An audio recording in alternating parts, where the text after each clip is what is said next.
Hello everyone, welcome to English with Sapna. So before starting our today's topic, मुझे ये बताओ कि क्या फायर इनफ है डिस्ट्रॉय के लिए या फिर कोल्डनेस हीट भी दुनिया को खत्म कर सकता है? बताइए। आप कहेंगे दोनों ही, है ना? तो इसी थीम से रिलेटेड एक पोएम लिखी है रॉबर्ट फ्रोस्ट ने।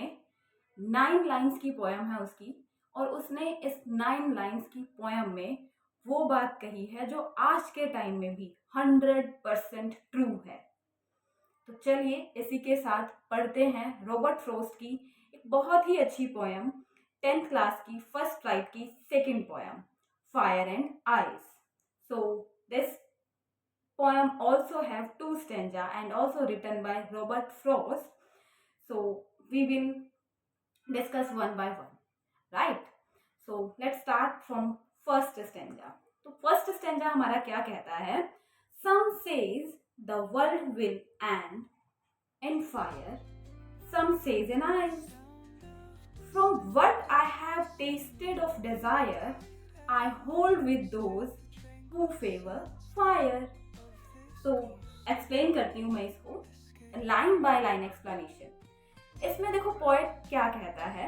पोएट कहता है कि कुछ लोग कहते हैं कि दुनिया का अंत होगा आग से, फायर से, और कुछ लोग कहते हैं कि बर्फ से दुनिया का अंत होगा। मतलब यहाँ पे फायर और आइस का लिटरल जो मीनिंग है वो फायर और आइस नहीं है। फायर जो है किसको डिनोट करता है? फायर सिंबल है किसका? एंगर का, ग्रीड का, डिजायर का, राइट?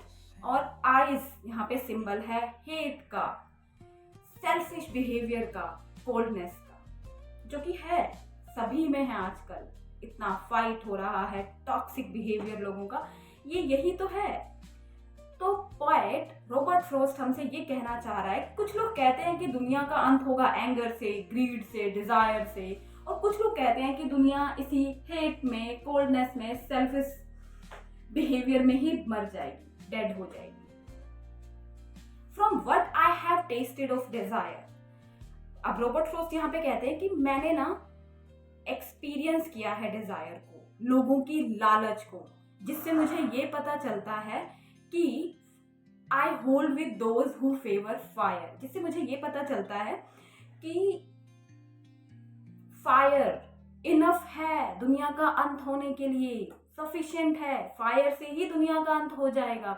फायर मतलब लालच, selfishness, greediness, anger. In first stanza Robert Frost talk about fire. Fire means anger, greed, desire, right? आगे के 2 दांतों पे मत जाइएगा, इनका ट्रीटमेंट चल रहा है, नेक्स्ट सिटिंग में इसमें कैप लग जाएगी, right? So let's move toward second stanza. But if it had to perish twice, I think I know enough of hate. यहाँ पे पोएट क्या कहना चाह रहा है कि अगर दुनिया का अंत 2 बार होता है, पेरिश मतलब डिस्ट्रॉय, खत्म, अगर दुनिया दूसरी बार खत्म होती है, I think it's enough of hate, मुझे ऐसा लगता है कि हेट सफिशिएंट है सेकेंड टाइम में दुनिया का अंत होने में। और हेट को मैंने तुम्हें बताया ना, आइस हमारा सेल्फिश बिहेवियर, हमारी कोल्डनेस मतलब कुछ लोग शांत रह के अटैक करते हैं, कुछ लोग मन ही मन में कुड़ते रहते, दैट इज। तो मुझे लगता है कि अगर दूसरी बार दुनिया का अंत हुआ तो हेट सफिशिएंट है to say that for destruction ice it also great and would suffice, कि आइस सफिशिएंट है दुनिया को खत्म करने के लिए, is also great and would suffice. Suffice मतलब सफिशिएंट, राइट?